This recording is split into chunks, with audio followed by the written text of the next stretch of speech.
Hello everyone, and welcome back to our channel. Today, we're going to travel back in time to ancient Egypt to learn about one of history's most fascinating and powerful women, Cleopatra.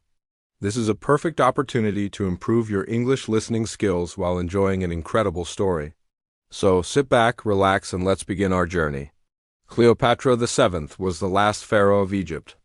She was born in 69 BC into the Ptolemaic dynasty, a family of Greek origin that had ruled Egypt for nearly 300 years. From a young age, Cleopatra was exceptionally intelligent.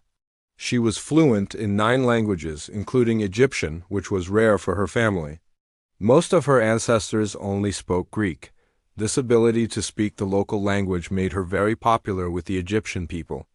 She also studied mathematics, philosophy, and astronomy, making her one of the most educated women of her time. When her father, Ptolemy XII, died, Cleopatra was just 18 years old. She became co-ruler with her younger brother, Ptolemy XIII, who was only 10. As was the custom, they were married to each other to keep the royal bloodline pure. However, their relationship was not a happy one. Powerful advisors at the royal court influenced her young brother and turned him against her. They didn't want a strong, intelligent woman in power. Soon a conflict broke out, and Cleopatra was forced to flee Egypt. But Cleopatra was not someone who gave up easily. She was determined to reclaim her throne. At this time, Rome was the greatest power in the Mediterranean, and its most famous general, Julius Caesar, had arrived in Egypt. Cleopatra saw an opportunity. She knew that if she could get Caesar on her side, she could defeat her brother. But how could she meet him? Her brother's forces controlled the area around the palace where Caesar was staying.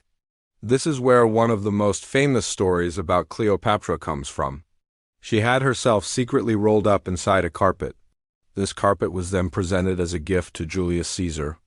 When the carpet was unrolled, Cleopatra appeared, surprising the Roman general. Caesar was immediately impressed by her bravery and intelligence. He was charmed by her wit and her ambition. He agreed to help her. With the support of Caesar's powerful Roman army, Cleopatra's forces defeated her brother's army in a battle.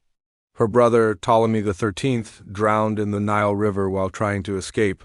With her brother gone, Cleopatra was once again the pharaoh of Egypt. To secure her position, she then married her even younger brother, Ptolemy XIV, but she held the real power. Cleopatra and Julius Caesar's relationship grew stronger. They had a son together named Caesarion, which means Little Caesar. Cleopatra traveled to Rome with Caesarion and was treated like a queen. It seemed that her future, and the future of Egypt, was secure with the powerful backing of Rome. However, everything changed in 44 BC. Julius Caesar was assassinated in Rome by a group of senators who feared he was becoming too powerful. His death created chaos and a power vacuum in the Roman Republic. Cleopatra had to quickly return to Egypt. Her powerful ally was gone, and her position was once again uncertain. She needed a new plan to protect her kingdom and her son's future. After Caesar's death, a civil war broke out in Rome. The power was eventually divided among 3 men, one of whom was Mark Antony, another famous Roman general. Antony took control of the eastern part of the Roman Empire, which included Egypt. He summoned Cleopatra to meet him in Tarsus, a city in modern-day Turkey. He wanted to question her loyalty and get money from Egypt to fund his military campaigns. Cleopatra knew this meeting was crucial. She didn't arrive as a nervous subject. Instead, she made a spectacular entrance. She sailed up the river in a magnificent golden barge with purple sails. She was dressed as the goddess Venus, surrounded by servants. Antony was completely captivated by her display of wealth and power, and by her personal charm. Just like Caesar before him, he fell in love with Cleopatra. Mark Antony and Cleopatra became one of history's most famous couples. He spent the winter with her in Alexandria, the capital of Egypt. They enjoyed a life of luxury and pleasure, but their relationship was also a political alliance.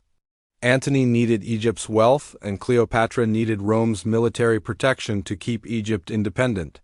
They had 3 children together, 2 sons and a daughter.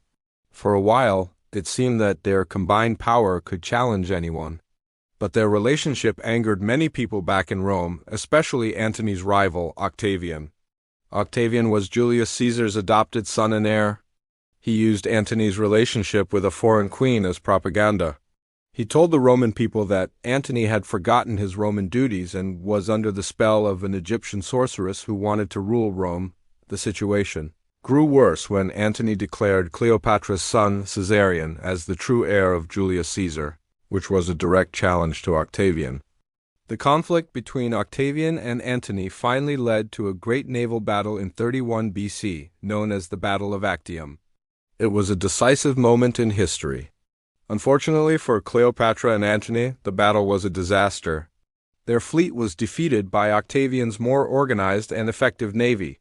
According to some accounts, Cleopatra fled the battle early, and Antony, seeing her ship sail away, abandoned his men to follow her. After their defeat, they returned to Egypt, knowing that Octavian would soon follow. Antony heard a false rumor that Cleopatra had died. Devastated by the news, he fell on his sword. As he was dying, he was brought to Cleopatra, and he died in her arms. It was a tragic end for the Roman general. Now, Cleopatra was alone and defeated. Octavian's forces entered Alexandria. He captured Cleopatra and planned to take her to Rome to parade her as a prize in his victory celebration.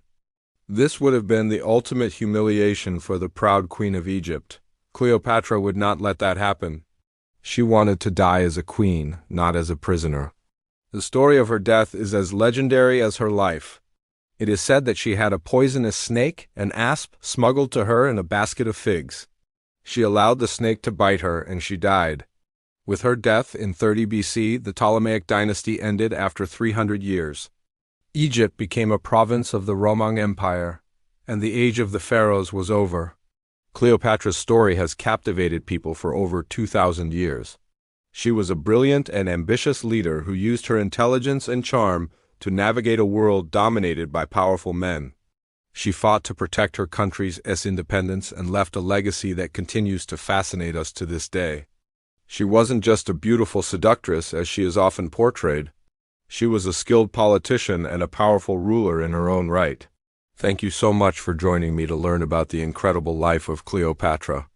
I hope you enjoyed the story and that it helped you practice your English.